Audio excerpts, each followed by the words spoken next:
week. Another game. We got Michigan City this week.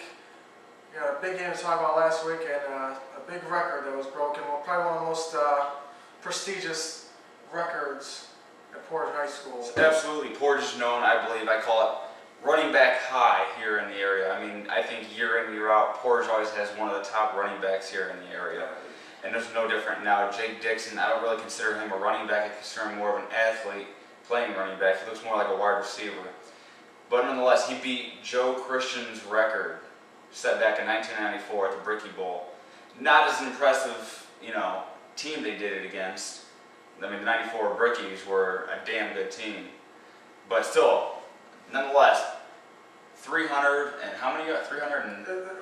I've heard it's about 380 yards. We'll say 380 yards rushing by Jake Dixon. That is freaking impressive. I mean, it was the Jake Dixon show there Friday night. I was there at the game, and more impressively, I think the defense actually showed up, shut down that option. The defense set the tone of that game.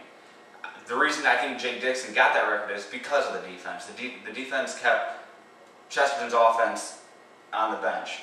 A lot of 3-and-outs there for Portage. The rush defense was very impressive. Pass defense, they give up a couple big plays in the passing defense, but for the most part it was really good. They had pressure on the quarterback. One kid that really stood out for me on the defense, no, two kids. I like two kids that stood out. Garrett Austin showed up and showed like the All-American that I think he can be. Garrett, he was everywhere on that field. Another player, Dan Reese, defensive end Dan Reese, he really came into his own, I believe, against Chesterton. He helped shut down that option, and Pride did his job, of course, and the defense played really well. Offensively, like I said, it was the Jake Dixon show. Direct snaps, wildcat, a lot of pistol formation. I love that pistol formation. Love it. A lot of counters out of that. A couple short passes out of it. Naked bootlegs by Houston. Those were great plays. I believe that pistol formation is a very good formation for this team to run. I think they should stick with it. I think Flowers has found himself a great offense to use. I think the kids feel comfortable in this pistol formation. They can run the power eye, they can run counters, tosses, and they can do some bootlegs out of it too, as we saw on Friday night.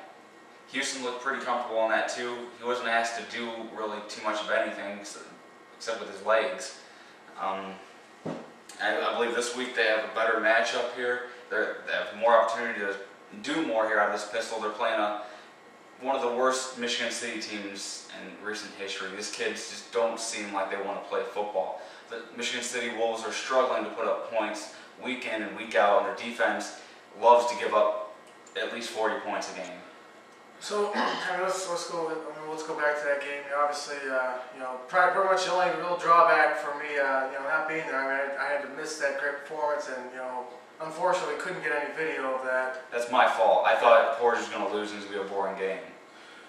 And you never know. I mean, we've ripped them a lot on the show, but we've ripped Coach Flowers, but got to give them their due. When they get the job done. I mean, Chesterton's not a bad football team. Okay, Chesterton's a very good team. We have fourth in our poll. I mean, it's not like Dixon, did this against Michigan City. I mean, this is a respectable team. I mean. I think it says something about about how great of a player he is, and I think this should also give the offensive line a lot of confidence because the only thing I think I got nagging part is too many. If there was Portage, I believe had like somewhat 4 or 5 holding penalties that called back a couple big runs. He would have had well over 400 yards.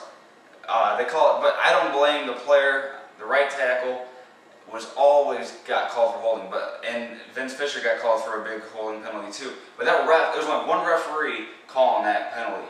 No other ref called holding besides for the ref on the Chesterton sideline. I think they were bullshit penalties. The reffing was horrible at that game, and I believe he should have well over 400 yards rushing.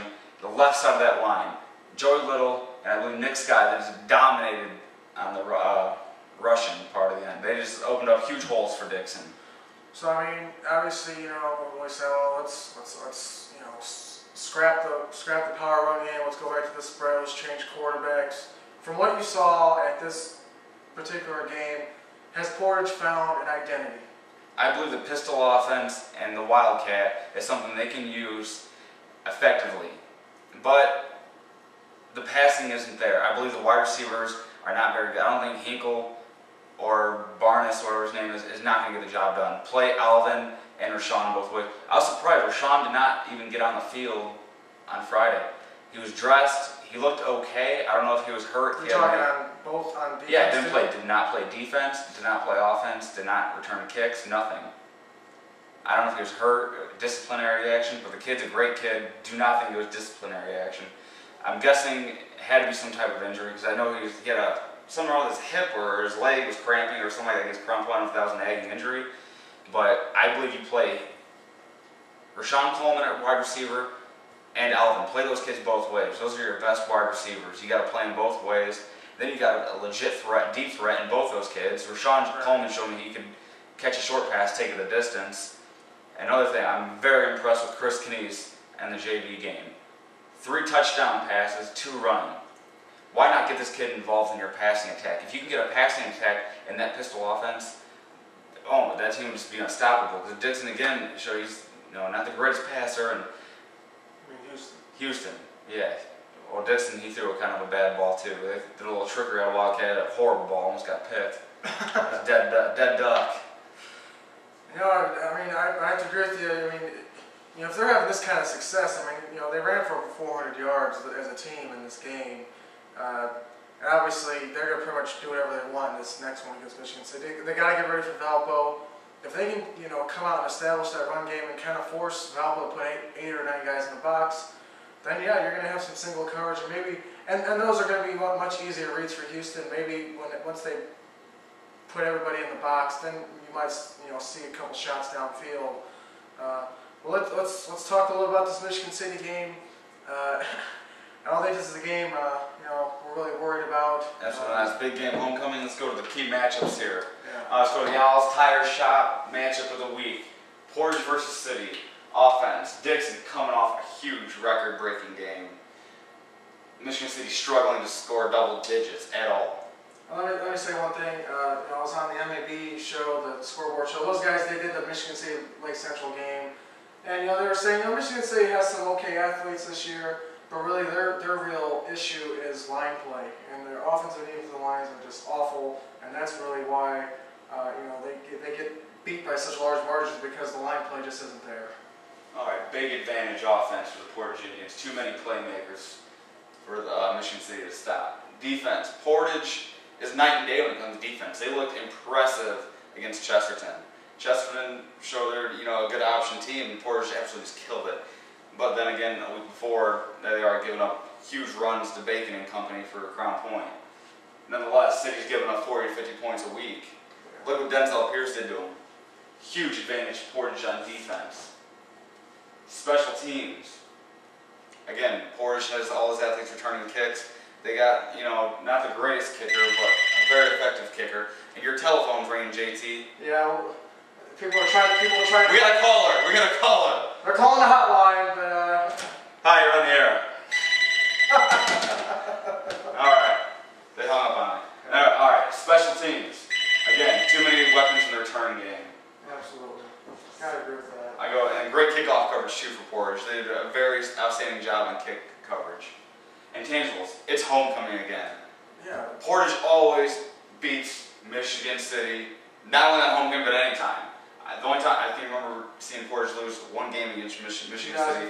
2005. They had the worst team that Portage has probably ever had. That was the worst team, and this Portage team is actually really good. I think they just need to come into their own by sectionals. And just haven't been consistent. That's what it's about. They got the talent there. And I believe if they can just get this team to mold together, they're going to make a run at the sectionals again, just like last year. I like Portage in this game. 41-7, Portage. Okay, that's pretty. I was actually thinking like 42-7. So we're about the. We're not going to make every single extra point, JT. We're not. It's Portage here. We don't make every extra point. Well, yeah, that's true. Yeah, this game should be over at halftime. Will Dixon have over 200 yards rushing? I don't know. It depends on how lopsided the game is. I'm sure he's probably not going to play the whole game. So, you gotta get everybody ready for Valpo. You gotta make sure you're healthy going into that Week 8 matchup, because that's a huge game, huge rivalry game, and this is a chance to kind of knock Valpo off their high horse. So this game, I think the big goal is to get out of this game healthy. maybe show a little more consistency. And let's string together a couple good performances in a row, have some momentum going into that ball game. And if you do, for all you Portage fans, you stick around and you're going to watch the second half if it's a blowout, I want you to watch number 4, Chris Knies. Watch number 20, Jerron Blake. That kid was very impressive in JV games that I've witnessed. This kid is going to be the real deal. He's a sophomore running back. Watch out for this kid. He's going to he's like lightning out there. He's quick. And he'll kill you. Alright, well, pretty simple show. We know what's going to happen this week. This is a game we don't really have much doubt about. So Portage is going to win, and they're going to be 4-3 going into week 8. So let's make a run at this. All right. Undefeated the rest of the season. Alright, we'll see you.